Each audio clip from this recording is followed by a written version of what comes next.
अगर आप बैप्टाइज्ड हो, यीशु मसीह के वचन को ग्रहण कर लिया, तौबा कर लिए, बपतिस्मा ले लिया, परमेश्वर के पीछे चल रहे हैं पाप छोड़ के, तो बाइबल कहती है आप चुने गए लोग हैं और परमेश्वर ने आपको अलग किया है दुनिया से, कुछ अलग आपकी लाइफ में करने के लिए।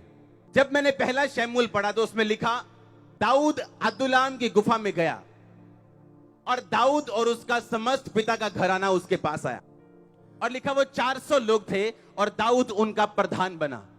जब हम पहला शमूएल 22 पढ़ते हैं, वो लोग उदास थे, ऋणी थे, निराशा में थे, दुखी थे, त्यागे हुए थे।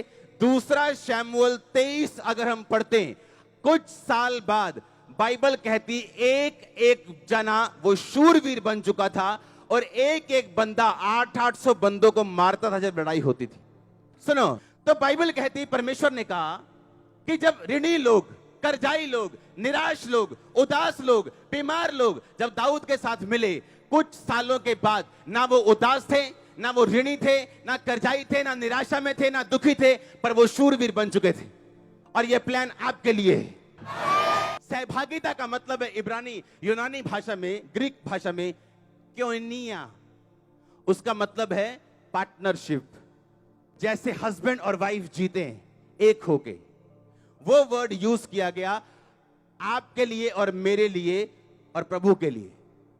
इमेजिन अगर वो पार्टनरशिप दाऊद के साथ ऐसी नहीं थी कि कोइनिया वाला शब्द यूज किया जाए।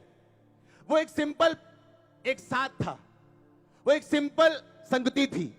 अगर एक सिंपल संगति उनको कर्जे से बाहर निकाल के योद्धा बना सकती, तो ये संगति क्या करेगी? आप ये इमेजिन करो, अगर वो एक नॉर्मल संगति उनको पहला शमूएल 22 में जो ऋणी थे, दुखी थे, निराश थे, उदास थे, उनको दूसरा शमूएल में दाऊद के शूरवीर और योद्धा बना सकती। क्योंकि अगर दाऊद के लोग इन चीजों से बाहर आए, जो पुराने नियम का दाऊद था, जब हर एक के ऊपर आत्मा नहीं उतरता था, जब लिमिटेड ग्रेस थी, अब जो अबंडेंस ग्रेस का टाइम है, अब जब बहुतायत के अनुग्रह का टाइम है, सोचो अब जो लोग परमेश्वर के साथ संगति करेंगे क्या होगा उनके साथ। क्योंकि जिस काम के लिए हम बुलाए गए वो है परमेश्वर के साथ रिलेशनशिप बनाना, उसके साथ संबंधों को मजबूत करना और अपने संबंधों को बना के रखना, कायम रखना। जब मेन मुद्दा गायब है, जब नी गायब है, जितना मर्जी फिर पैसा लगा लो, उस मकान को आप बनाने का फायदा नहीं होगा।